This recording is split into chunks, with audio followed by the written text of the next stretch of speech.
Trajano, el emperador que soñó con un imperio eterno, prólogo en Roma.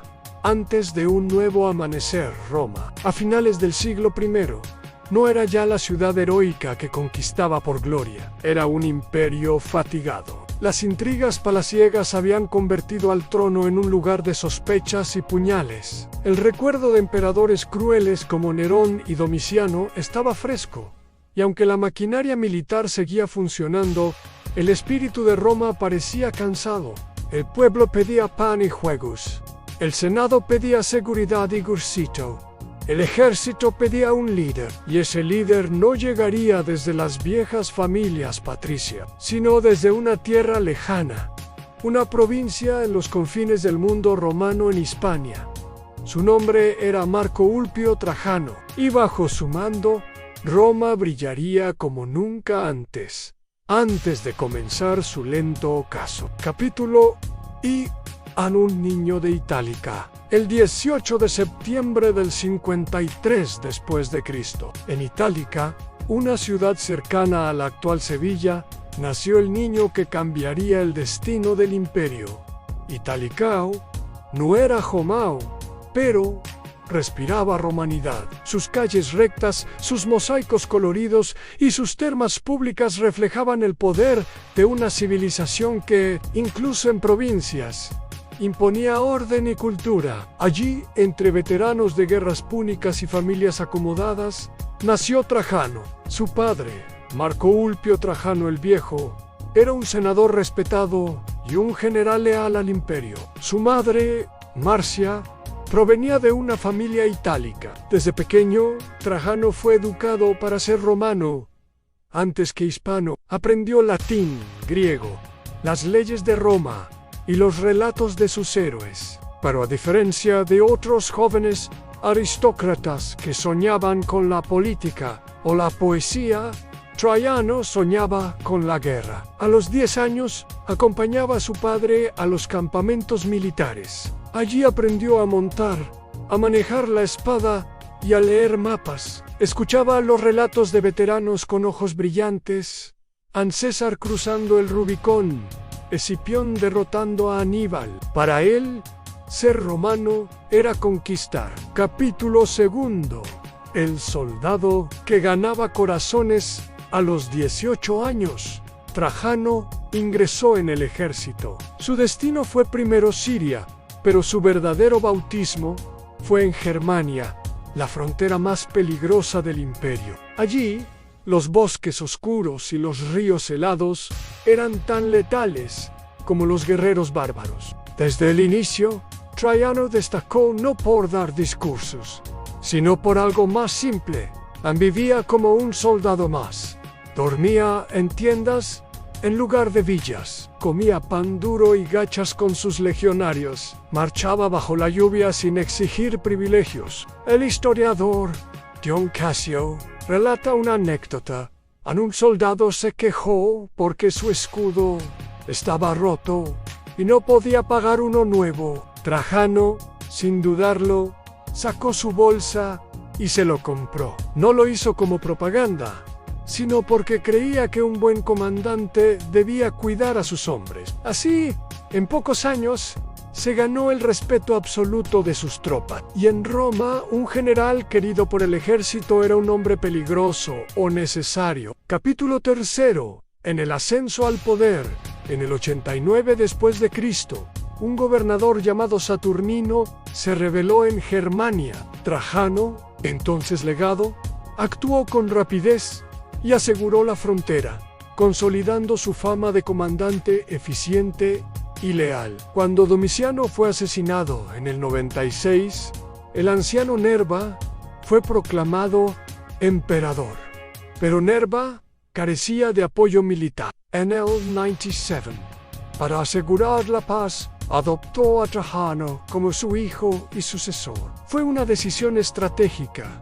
El ejército lo adoraba, el Senado lo respetaba y el pueblo lo veía como un héroe. Cuando Nerva murió en el 98, Trajano fue proclamado emperador. Pero En lugar de correr a Roma, se quedó en las provincias, asegurando la lealtad de las legiones. Roma necesitaba un emperador que entendiera al ejército, y él lo entendía mejor que nadie. Capítulo 4. Anún, emperador diferente.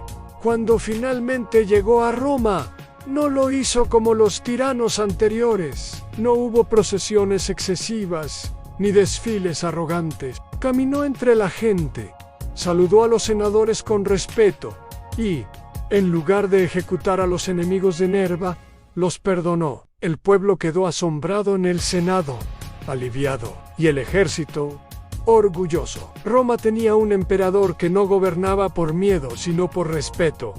Pero Trajano no era solo un hombre justo, era un general nato, y un general siempre busca desafíos. Capítulo Vina Dacia, la joya del norte, la amenaza dácica. Al norte del Danubio estaba Dacia, un reino montañoso y rico en oro, gobernado por Decébalo, un rey valiente y astuto. Dacia había humillado a Roma durante el reinado de Domiciano, obligándola a pagar tributos. Para Trajano era inaceptable. La primera campaña, Trajano reunió un ejército de más de 100.0 hombres y cruzó el Danubio. Las batallas fueron duras, especialmente en Topei, donde las montañas resonaron con el choque de espadas y los gritos de los moribundos. Tras duras pérdidas, Decébalo pidió la paz, pero era solo una pausa. La segunda campaña de Decébalo volvió a rebelarse. Esta vez, Trajano fue implacable. Mandó construir el famoso puente de Trajano sobre el Danubio, obra del arquitecto Apollodoro de Damasco. Era una maravilla de ingeniería que asombró incluso a los bárbaros. Roma avanzó hasta la capital dácica, Sarmizegetus. Decébalo, acorralado, se suicidó para no ser capturado. Su cabeza fue enviada a Roma como trofeo. El botín Dacia fue anexada como provincia. Su oro y plata llenaron las arcas romanas, financiando años de prosperidad. Para conmemorar la victoria, Trajano mandó construir la columna de Trajano, un monumento que, como una película en piedra, narra toda la campaña. Capítulo 6. El constructor de Roma con el oro dácico.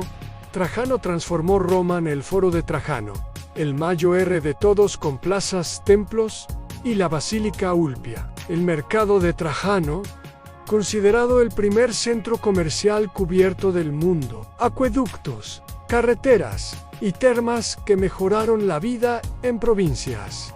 Pero no solo construyó para los ricos, implementó el programa Alimenta, que daba alimentos y ayudas económicas a huérfanos y niños pobres. Para Trajano, gobernar era también servir. Capítulo 7.